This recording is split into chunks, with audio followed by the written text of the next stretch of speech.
അബുദാബിയിൽ zoom telecom trading കമ്പനിയിൽ ഏതാനും മാസങ്ങൾക്ക് മുൻപാണ് തിരുവനന്തപുരം പുതിയതുറ സ്വദേശി ഡിക്സൺ സെബാസ്റ്റ്യൻ സെയിൽസ് വിഭാഗത്തിൽ ജോലിക്ക് കയറിയത്. എന്നാൽ ഇക്കഴിഞ്ഞ മെയ് മാസം 15-ാം തീയതി ഡിക്സനെ ജോലി സ്ഥലത്തു നിന്നും കാണാതായി. ഒരു ചായ കുടിക്കാനായി പുറത്തിറങ്ങിയ ഇദ്ദേഹത്തെ പല വഴികളിലും ബന്ധുക്കളും സുഹൃത്തുക്കളും അന്വേഷിച്ചെങ്കിലും കണ്ടെത്താനായില്ല. പ്രവാസ ലോകത്തിൻ്റെ ഇടപെടലിലൂടെ ഇത് സാധ്യമാകുമെന്ന പ്രതീക്ഷയിലാണ് ഡിക്സന്റെ അച്ഛനും അമ്മയും സഹോദരനും ഇവിടെ എത്തിയിരിക്കുന്നത്. ഡിക്സൺ എത്ര വയസ്സായി? 26 വയസ്സ്. ഇവിടെ എത്ര വരെ പഠിച്ചു? ഡിപ്ലോമ കഴിഞ്ഞു സാർ. എന്തിലാ? മെക്കട്രോണിക്സ്. ഓ, മെക്കട്രോണിക്സ്. അവിടെ ഇപ്പോൾ ഇവിടുന്ന് കോൺട്രാക്റ്റിൽ പോയതാണ് സാർ. ഇവിടെ ഏജൻസി ത്രൂ പോയതാണ്. കൊച്ചിയിലൊരു ഏജൻസി ത്രൂ പോയതാണ്. വിസയായിട്ട് പോയതാണ്? വിസിറ്റിൽ പോയതാ. വിസിറ്റിന് പോയതാണ്. അവർ വിസ അവിടെ ചെന്നിട്ട് അടിക്കാന്നുള്ള രീതിയിൽ പറഞ്ഞെടുത്തത്. അങ്ങനെ അവിടെ ചെന്ന് ഒരു 4 മാസം കഴിഞ്ഞപ്പോൾ വിസ കൺഫേം ആയതാണ്. 2 വർഷത്തേക്ക് ഇപ്പോൾ വിസ കൺഫേം ആയിട്ടുണ്ട്. കൺഫേം ആയതിനു ശേഷമാണ് ആളെ മിസ്സാവുന്നത്. ഇയാൾക്ക് എന്തെങ്കിലും പ്രോബ്ലം ഉള്ളതായിട്ട് അറിയോ? അങ്ങനെ പ്രത്യേകിച്ച് ഇഷ്യൂസ് ഒന്നും ഇല്ല. എന്തെങ്കിലും പ്രോബ്ലം ഇല്ലാണ്ട് എങ്ങനെ മിസ്സാവുക? അല്ല, ആള് എല്ലാ ദിവസവും ചായ കുടിക്കാൻ പോകുന്നത് പോലെ അവിടുത്തെ കഫറ്റേരിയയിൽ ചായ കുടിക്കാൻ ചോദിക്കുന്നതല്ല. ഡിക്സൺ എന്തെങ്കിലും പ്രോബ്ലം ഉള്ളതായിട്ട് നിങ്ങൾ അറിയോ? അങ്ങനെ പ്രോബ്ലം ഇല്ല. ഞാൻ ചോദിക്കുന്നത്, ഒരു വ്യക്തിക്ക് എന്തെങ്കിലും തരത്തിലുള്ള വിഷമങ്ങളോ, ആ ജോലിയിൽ അയാൾ സംതൃപ്തനായിരുന്നോ, അല്ലെങ്കിൽ എന്തെങ്കിലും പ്രശ്നങ്ങളുണ്ടായിരുന്നോ അറിയോ? അങ്ങനെ പ്രശ്നങ്ങളുള്ളതായിട്ട് ആൾ പറഞ്ഞിട്ടില്ല. ഒന്നും അറിയില്ല. അല്ല, എവിടെ താമസിച്ചിരുന്നത്? ആള് അബുദാബിയിൽ ഷാബിയ നയൻ എന്ന് പറഞ്ഞ സ്ട്രീറ്റിൽ. ഷാബിയ? ഷാബിയ നയൻ എന്ന് പറഞ്ഞ സ്ട്രീറ്റിലാണ് താമസിച്ചത്. അയാൾ ജോലി ചെയ്തിരുന്നത് എവിടെയായിരുന്നു? ഷാബിയയിൽ തന്നെ? സൂം ടെലികോം എന്ന് പറഞ്ഞൊരു ട്രേഡിംഗ് കമ്പനിയിൽ. അതെവിടെയാണ് അറിയോ? അവിടെ ടൗണിൽ? ആ ലൊക്കേഷനിൽ തന്നെ. ടൗണിൽ തന്നെ?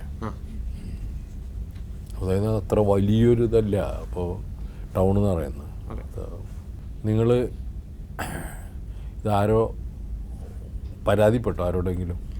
നമ്മൾ ഇത് അവരുടെ കമ്പനിയുടെ ഭാഗത്ത് നിന്ന് വിളിച്ച് പറഞ്ഞതനുസരിച്ച് നമ്മൾ മുഖ്യമന്ത്രിക്ക് അപേക്ഷ കൊടുത്തായിരുന്നു. അതുപോലെ നോർക്കയിലും കംപ്ലയിൻറ്റ് രജിസ്റ്റർ ചെയ്തായിരുന്നു. വിദേശകാര്യ വകുപ്പിന് കൊടുത്തു? മുഖ്യമന്ത്രിക്ക് കൊടുത്തു. അല്ല, വിദേശകാര്യ വകുപ്പിന് കൊടുക്കും. നിങ്ങൾ എവിടെ? നാടെവിടെ? പുതിയതുറ. പുതിയതുറ. അവിടെ ആരാ എം പി ഇപ്പോൾ? ശശി തരൂർ. ഇലക്ഷൻ കഴിഞ്ഞുള്ളൂ. ശശി തരൂർ. ഏതാ മണ്ഡലം? കോവളം. അപ്പോൾ 200 അല്ലേ? അതെ, ശശി തരൂർ. ശശി തരൂരിനോട് പറഞ്ഞാൽ മതി. ശശി തരൂർ നിങ്ങളൊരു അപേക്ഷ കൊടുക്കും. കാരണം അതിൽ ഏറ്റവും കൂടുതൽ എഫക്റ്റീവായിട്ട് ഇടപെടാൻ പറ്റുന്ന ആളുകൾ എന്ന് പറയുന്നത് ഈ എം പിമാരാണ്. കാരണം ഇത് ഈ കാണാതായ ആളുകളെ കണ്ടെത്തുന്നതിന് എംബസിയുടെ സഹായം വേണം, അവിടുത്തെ ഗവൺമെൻറ്റിൻ്റെ സഹായം വേണം. അതിന് ഏറ്റവും ഉതകുന്ന ആളുകൾ ഇടപെടാൻ പറ്റുന്നവർ എം പിമാരാണ്. അവരിങ്ങനെ എല്ലാ കൊല്ലവും എല്ലാ പ്രാവശ്യവും തെരഞ്ഞെടുപ്പിൽ ജയിച്ചു പോകുന്നത് ഇത് കൂടി ചെയ്യാൻ വേണ്ടിയിട്ടാണ്. മനസ്സിലായില്ലേ? അപ്പോൾ അത്തരത്തിലുള്ള കാര്യങ്ങൾ കൂടി അവർ ചെയ്യേണ്ടതുള്ളത് കൊണ്ട് നിങ്ങൾ അവരെ സമീപിക്കണം. ഓഫ് കോഴ്സ് മുഖ്യമന്ത്രിയൊക്കെ അദ്ദേഹത്തിൻ്റെ അതിൽ നോർക്കയിലൊക്കെ അന്വേഷിച്ച് വേണ്ട നടപടികൾ ചെയ്യും. അതുപോലെ വിദേശകാര്യ വകുപ്പിനും നിങ്ങൾ ഒരു കത്ത് കൊടുക്കണം. മനസ്സിലായില്ലേ? ഇയാൾക്ക് വേറെ എന്തെങ്കിലും അമ്മയ്ക്കറിയോ ഇയാൾക്ക് എന്തെങ്കിലും പ്രശ്നമുള്ളതായിട്ട്? ഓ, അമ്മയ്ക്കല്ലേ ചോദിച്ചാണ് അയാൾക്ക് എന്തെങ്കിലും വിഷയമുള്ളതായിട്ട് തോന്നുന്നു? ഒന്നും ഉണ്ടായിരുന്നില്ല, സന്തോഷവാനായിരുന്നു ഇല്ലേ? ഒരു കാരണവുമില്ല അയാൾ ചായ കുടിക്കാൻ പോയ അവിടെ ചെന്നിട്ട് 6 മന്ത് വർക്ക് ചെയ്തായിരുന്നു. ഓ, ആളവിടെ ജോയിൻ ചെയ്തിട്ട് 6 മന്ത് വർക്ക് ചെയ്തായിരുന്നു. 6 മന്ത് കഴിഞ്ഞിട്ടാണ് മിസ്സാവുന്നത്. എത്ര എക്സാക്റ്റ് കാണാതായിട്ട് ഈ മാസം 15 ആകുമ്പോൾ 2 മാസമാവും. 2 മാസമാവും. ഇല്ല, അതിലുണ്ടാവും അവിടെ. അല്ലാണ്ട് വേറെ ഒന്നും സംഭവിക്കില്ല. എവിടേക്കാണ് പോയി, എന്താണ് കാരണം എന്ന് ഇപ്പോഴും നിങ്ങളെ സംസാരത്തിൽ നിന്ന് എനിക്കൊരു വ്യക്തത കിട്ടുന്നില്ല. അതാണ് വിഷയം. ആണ് ഞാൻ കുത്തി ചോദിക്കുന്നത്. ഇയാൾക്ക് അവിടെ എന്തെങ്കിലും പ്രശ്നങ്ങളുണ്ടായിരുന്നോ, അവിടെ ആരെങ്കിലുമായിട്ട് വല്ല ബുദ്ധിമുട്ടുകളുണ്ടായിരുന്നോ? അതല്ലാതെ വേറൊരു തരത്തിൽ ഇറങ്ങിയിട്ട് ചായ കുടിക്കാൻ പോയ ഒരാൾ ഇപ്പോൾ അയാൾക്ക് സ്ഥിരമായിട്ട് ചായ കുടിക്കാൻ പോകുന്ന ഒരാളാണ്. സ്ഥിരം പോകുന്നത്. മനസ്സിലായില്ലേ? അപ്പോൾ അങ്ങനെ അയാൾ പർപ്പസ്ഫുൾ അല്ലാതെയോ അല്ലെങ്കിൽ മറ്റാരുടെ ഫോഴ്സ് വഴിക്കോ അല്ലാതെ ഇയാൾ അവിടുന്ന് അവരുടെ ഓഫീസിൽ തന്നെ ഉണ്ട്. അല്ല, അപ്രത്യക്ഷമാവാൻ 2 കാരണമല്ല. ഒന്നുകിൽ ആരെങ്കിലും ഫോഴ്സ്ഫുള്ളായിട്ട് ഇയാളെ കൊണ്ടുപോകണം. മനസ്സിലായില്ലേ? രണ്ടാമത് ഇയാൾക്കൊരു ആക്സിഡൻറ്റ് ഉണ്ടാവണം. അങ്ങനെ ആവാനാണ് ചാൻസ്. ഫോഴ്സ്ഫുള്ളി പോയതായിട്ടാണ് നമുക്ക് ഇപ്പം തോന്നുന്നത്. കാര്യം മുങ്ങാനുള്ള ആളാണെന്നുണ്ടെങ്കിൽ എല്ലാ പ്രൂഫും ആളുടെ പാസ്പോർട്ടായാലും പത്താക്കായാലും. അങ്ങനെ ഫോഴ്സ്ഫുള്ളായിട്ട് ഇയാളെ കൊണ്ടുപോകേണ്ട കാര്യം എന്താ? അല്ല, ഞാൻ ഇപ്പോൾ സാർ പറഞ്ഞ 2 ഓപ്ഷൻ ഒന്ന് പറഞ്ഞു. അതായത് ഒന്നുകിൽ ഫോഴ്സ്ഫുള്ളായിട്ട്, അല്ലെങ്കിൽ ഇയാൾക്ക് ചില ആളുകൾ വിട്ടുപോകുന്നതിന് ലോജിക്ക് ഉണ്ടാവില്ല പലപ്പോഴും. ഞാൻ ഇപ്പോൾ ഇവിടെ ഒരു 24 വർഷമായിട്ട് ഈ പ്രോഗ്രാം ചെയ്യുന്ന ആൾ, 24 years. അപ്പോൾ ഇതിൽ വരുന്ന പല ആളുകളും പോയതിൻ്റെ കാരണങ്ങളൊന്നും വ്യക്തമാവില്ല, പോയിണ്ടാവില്ല. അപ്പോൾ ഈ കുട്ടി പോകാനുള്ള പ്രത്യേക കാരണമാണ് ഞാൻ ചൊഴിഞ്ഞ് നിങ്ങളോട് ചോദിച്ചതാണ്. അപ്പോൾ അയാൾക്ക് ജോലിയിൽ സംതൃപ്തനാണ്, കുടുംബവുമായിട്ട് നല്ല ഇതാണ്, വേറെ ആൾക്ക് രോഗങ്ങളോ മറ്റൊന്നുമില്ല, അയാൾക്ക് വിസ ഇതാണ്, അതായത് കൺഫേം ആണ്. അങ്ങനെയുള്ള എല്ലാ ആസ്പെക്ട്സിലും ഈസ് പെർഫെക്റ്റ്ലി ഇതായിട്ടുള്ള ഒരു സിറ്റുവേഷനിലാണ് ഇരിക്കുന്നത്. അങ്ങനത്തെ ഒരാൾ അപ്രത്യക്ഷമായി എന്ന് പറയുമ്പോൾ ഒന്ന് നിങ്ങൾ പറഞ്ഞ ഫോഴ്സ്ഫുള്ളായിട്ട് ഇയാളെ കൊണ്ടുപോകാൻ ഇയാൾക്ക് ആരെങ്കിലും ശത്രുക്കളുണ്ടാവണം, അല്ലെങ്കിൽ ഇയാൾക്ക് വേറെ എന്തെങ്കിലും തരത്തിലുള്ളത് ഉണ്ടാവണം. അവിടെ അങ്ങനെ തട്ടിക്കൊണ്ടുപോകുന്നൊരു നാടൊന്നുമല്ല, എനിക്ക് തോന്നുന്നില്ല. അതാണ് അവിടുത്തെ ഒരു പ്രത്യേക തട്ടിക്കൊണ്ടുപോകാനൊന്നും പറ്റില്ല. സാറ് പറഞ്ഞതുപോലെ ആൾക്ക് താല്പര്യമില്ലാത്തതാണെന്നുണ്ടെങ്കിൽ അവിടെ നിന്ന് എസ്കേപ്പ് ആവാനാണെന്നുണ്ടെങ്കിൽ ആളുടെ ID പ്രൂഫ് കാര്യങ്ങളെല്ലാം കയ്യിൽ കൊണ്ടുപോകണ്ടേ, കരുതണ്ടേ? അത് നിങ്ങൾ പറഞ്ഞൊരു പോയിൻ്റാണ്. അത് ചിലപ്പോൾ അങ്ങനെ വെച്ചിട്ട് പോവുകയും ചെയ്യും മിടുക്കന്മാരങ്ങനെ വെച്ചിട്ട് പോവുകയും ചെയ്യും. എന്തായാലും നമ്മൾ അമ്മക്കിനി എന്തെങ്കിലും പറയണ്ട, ഞാൻ കൺക്ലൂഡ് ചെയ്യാൻ വേണ്ടിയിട്ട്.